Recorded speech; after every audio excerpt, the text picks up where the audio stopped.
Welcome to the deep dive. Today we're plunging into some source materials that outline this really chilling story, but not really for the jump scares. It's more about dissecting the architecture of fear itself.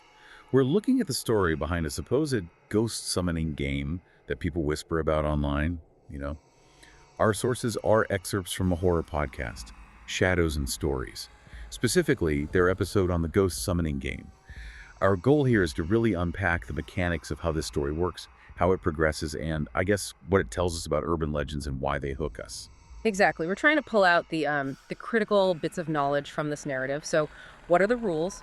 What happens when they get broken? And fundamentally, what can this specific story teach us about, our fascination with the unknown, with things that feel forbidden? Yeah, and there's some definite aha moments in this one, I think. Oh. You'll see how these, deceptively simple rules lead to these outcomes that are just, well, terrifying and almost like a trap. Okay, so let's get into it. What happens when just sort of casual curiosity crosses a line you really can't uncross? Right, so the story kicks off where a lot of these things do now online. It started on Reddit, on some paranormal forum. There was this post titled, "Don't Ever Try This Game," pretty blunt, and got the eye of four high school friends, Eli, Sarah, Marcus, and Jenny. The scene Friday night, bored, probably a bit skeptical. They just like a bit of a laugh. And what's interesting is how simple the initial rules they found seemed, almost ritualistic. They printed them out. 3 steps. First, draw a perfect circle of salt, pitch black room. Second, place a mirror inside, facing up. And third, exactly 3:03 a.m., everyone whispers, "We invite the guest," 3 times. And the kicker was you couldn't break the salt circle and you couldn't speak again afterwards. It's those kinds of strict, almost arbitrary details that you see a lot in these ritual stories, right? It sets up that fragile line. Oh, absolutely. You can just picture them, right? Probably giggling about the drama of it all. Like 3:03 a.m., really. Yeah. Well, but you just know underneath that there's that little flicker of, but what if? Yeah. It makes you think, doesn't it? Yeah. I mean, from your research, is that initial skepticism almost required for these legends to really grab hold? Does it make it worse when things go wrong? I think it's vital, actually. Yeah, that skepticism makes it feel low stakes. It's like a psychological in. You go in thinking this is silly, which makes the shock, the terror so much greater if something does happen. It kind of bypasses your rational brain, makes you more vulnerable. It's a smart design for a legend, really. So they have the rules.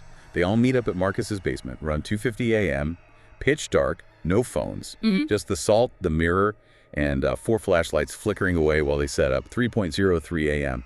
hits. Lights off completely. They're sitting in the circle, knees touching, mirror in the middle. And they do it. They whisper, "We invite the guests," 3 times each. You can just feel that quiet tension. And here's where it really starts. Right after the whispers, 30 seconds of just silence. Nothing. Then Sarah breaks it. Maybe she couldn't take the quiet or just felt silly. She laughs nervously and says, "Guys, this is stupid." And that breach of silence, that's classic ritual horror, isn't it? The idea that the smallest mistake, breaking that rule, unleashes something awful. Because right after she speaks, a knock. Not the door, from inside the wall. Then this, dragging sound across the ceiling. And there's no attic up there.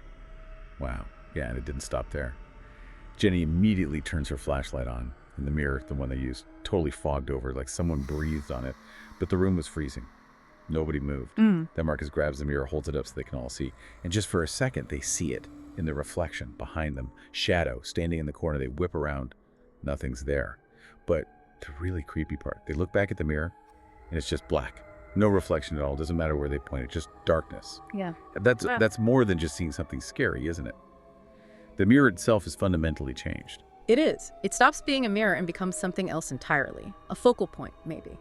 A doorway. And it seems directly tied to them breaking those rules, the silence, probably the implied integrity of the circle once Sarah spoke. It's like the ritual didn't just fail. It activated, but in the wrong way. The knock, the fog, the void in the mirror, it confirms something's real, but also warps their reality right from the start. Makes what comes next even worse. And it definitely got worse. From that night on, it wasn't just about the basement anymore. It followed them, became personal. Like Eli, he woke up hearing faint whispering from his closet. He opens it empty. But then he looks at his own bedroom mirror. Handprints on it. From the inside. Sarah's room started smelling like smoke constantly. She didn't smoke. And her mirror cracked. Just spontaneously. And Marcus, he started seeing someone standing at the foot of his bed. Every night, 3:03 a.m. on the dot. Just staring. Motionless. It really feels like the guest was tailoring the haunting to each of them.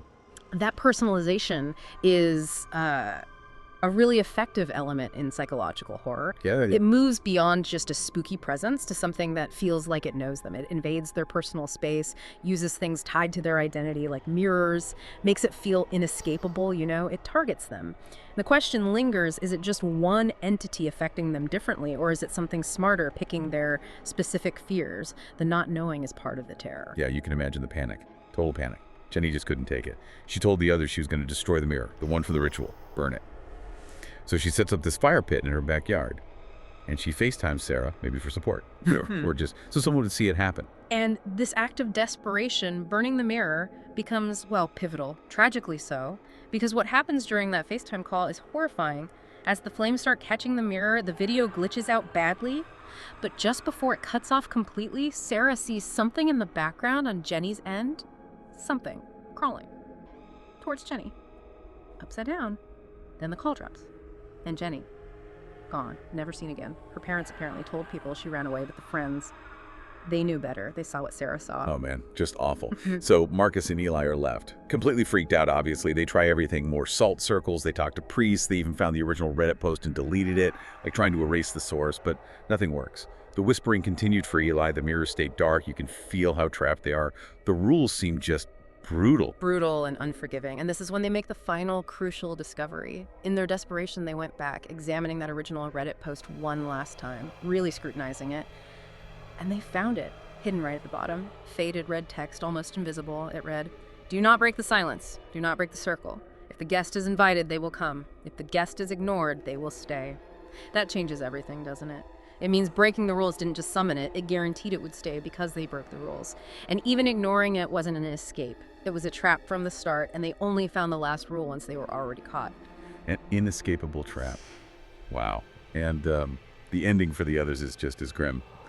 About 6 months later, Sarah was found in her bathtub. She'd written one word over and over in the steam on the bathroom mirror. Guest. Eli. Nobody's heard from him since. He just disappeared. And Marcus, before he vanished too, he left this chilling voicemail. His voice was shaking. All it said was, "It doesn't want to leave. It's here, watches through every mirror." Yeah, it suggests something beyond just haunting. It's like, consumption, absorption. The guest isn't just a passive spirit. It's portrayed as this relentless, maybe intelligent thing that dismantles them. Sarah writing guest repeatedly, Eli vanishing, Marcus's final words about every mirror. It just escalates that feeling of pervasive, inescapable doom. It's a potent story about, crossing lines you shouldn't and the cost of curiosity when warnings are ignored or hidden. Some things, once invited, just don't leave. So that's our deep dive into the ghost summoning game. It really shows how these simple-seeming rules, once you break them, can unleash these, devastating consequences. A pretty stark reminder that maybe some doors are best left unopened, some games left unplayed. Absolutely. And the story itself works almost like a warning system, embedding the danger within the curiosity.